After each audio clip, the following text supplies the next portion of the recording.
Assalamualaikum warahmatullahi wabarakatuh. Terima kasih telah mengunjungi Buta Data. Jika channel ini bermanfaat, silakan tekan subscribe dan tekan tombol lonceng. Assalamualaikum warahmatullahi wabarakatuh. Melanjutkan terkait dengan video sebelumnya atau materi sebelumnya terkait dengan manajemen bandwidth. Nah, dalam hal ini saya juga akan menerapkan menjelaskan bagaimana penerapan manajemen bandwidth dengan teknik clustering, di mana clustering ini adalah suatu bagian bagaimana cara mesin itu belajar dengan data seperti itu. Nah, di sini kita akan menggunakan clustering, jadi metode pengelompokan data. Jadi data dikelompokkan berdasarkan tadi akses jaringannya seperti apa, misal user, dosen, mahasiswa, dan karyawan seperti itu. Data yang digunakan telah dikelompokkan, maka akan dilihat bagaimana apakah suatu user itu yang dominan dalam pengaksesan tinggi itu yang mana, misal dosen ataukah mahasiswa seperti itu. Ketika mahasiswa yang paling banyak atau dikelompokkan itu paling banyak pada suatu kelompok tinggi, maka yaitu bisa digunakan untuk manajemen bandwidth ulang. Jadi yang misalnya mahasiswa ditingkatkan lagi di bandwidthnya karena akses mahasiswa terhadap jaringan lebih tinggi daripada user lainnya seperti itu.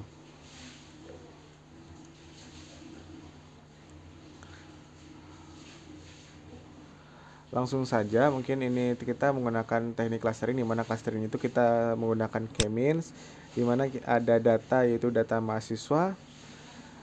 Ini kriterianya, jadi mahasiswa 1 akses internetnya memakai bandwidthnya 300, 100 dan 600 kbps seperti itu. Bagaimana cara mengelompokkannya? Nah, ini caranya. Jadi yang pertama adalah tentukan dulu berapa clusternya. Clusternya kan kita miliki 2 ya. Jadi cluster yang tinggi dan cluster yang rendah seperti itu. Tapi kita nggak tahu cluster yang mana yang tinggi dan cluster mana yang rendah. Nanti diketahui berdasarkan hasil nilai rata-rataan per kelompoknya, per kelompok yang tadi dikelompokkan. Jadi misal cluster 1 adalah rata-ratanya tinggi nih dibandingkan dengan cluster 2 seperti itu. Jadi kita di sini tentukan juga centroid. Centroid itu untuk mengukur kemiripan antar datanya. Misal data itu tuh masuk ke yang tinggi atau yang rendah seperti itu. Nah, saya gunakan di sini, kita gunakan random, jadi pemilihan datanya itu random. Jadi yang digunakan adalah data 1 dan data 4 dari 5 data tersebut. Data 1 itu digunakan untuk cluster 1 atau centroid 1 gitu kan. Data 2 digunakan untuk centroid data 4 digunakan untuk centroid yang kedua seperti itu. Datanya sebagaimana yang telah ditentukan dalam tabel. Pengukuran jaraknya seperti apa, yaitu dengan menggunakan Euclidean distance, di mana Euclidean distance tuh seperti ini rumusnya. X itu adalah untuk atribut atau variabel pertama seperti tadi misal streaming, yaitu misal untuk atribut kedua yaitu download, yang ketiga misal browsing seperti itu. Z itu browsing, tapi dicontohkan di sini rumusnya adalah 2 saja. X1 dan X2 itu jadi dia mengukur antara centroid dengan data usernya seperti apa. Misal centroid 1 diukur dengan data 1, centroid 1 diukur dengan data 2, centroid 1 diukur dengan data 3, centroid 1 diukur dengan data 4 dan seterusnya seperti itu. Kita bisa menyederhanakan karena ini tadi nilainya ratusan, kita hilangkan nolnya semua untuk mempermudah perhitungan, untuk mengurangi perhitungan yang besar sehingga kita hilangkan nolnya seperti itu. Dia sama, cuma hilangkan nolnya tadi ratusan, kita jadikan satuan seperti itu. Oke, kembali.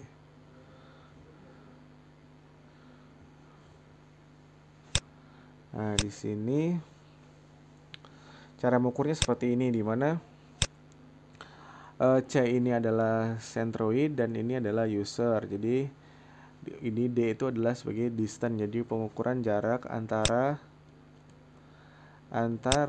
centroid 1 dengan user 1.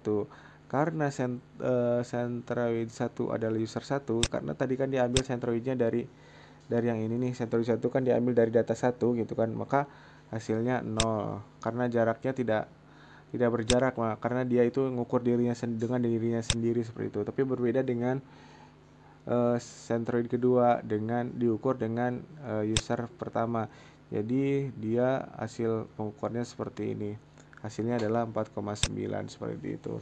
Caranya seperti apa? Jadi 1 kurangi 3 selisihnya kan 2 min 2 kan, min 2 dipangkatkan jadi 4. Ini juga 4 ditambah 4 tambah 4 8. Ini adalah 2 kurangi 6 4 ya, 4 16, jadi 16 tambah 8 16 tambah 8 24 diakarkan jadi 4,9.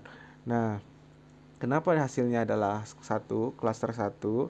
Karena dilihat dari perhitungan di sini, si user 1 itu lebih dekat kepada Centroid 1 dibandingkan dengan Centroid 2 atau titik tengah dari suatu kelompok 2. Ini titik tengah kelompok 1 dan ini titik tengah kelompok 2.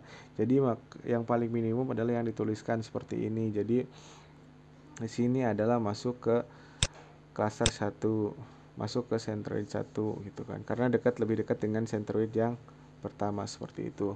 Bagaimana jika hasilnya kebalikannya, misal di sini bukan 0 tapi misal 5 gitu kan jaraknya, maka yang dia si data mahasiswa ini user pertama ini dia akan masuk ke cluster yang kedua karena ini lebih dekat ke Centroid 2 daripada Centroid ke 1 ini 2. Dan begitu juga dengan seterusnya. Jadi kita hitung, jadi kan ada 5, jadi setiap seluruh data ini akan diukur dengan Centroid 1 atau Centroid 2 seperti itu.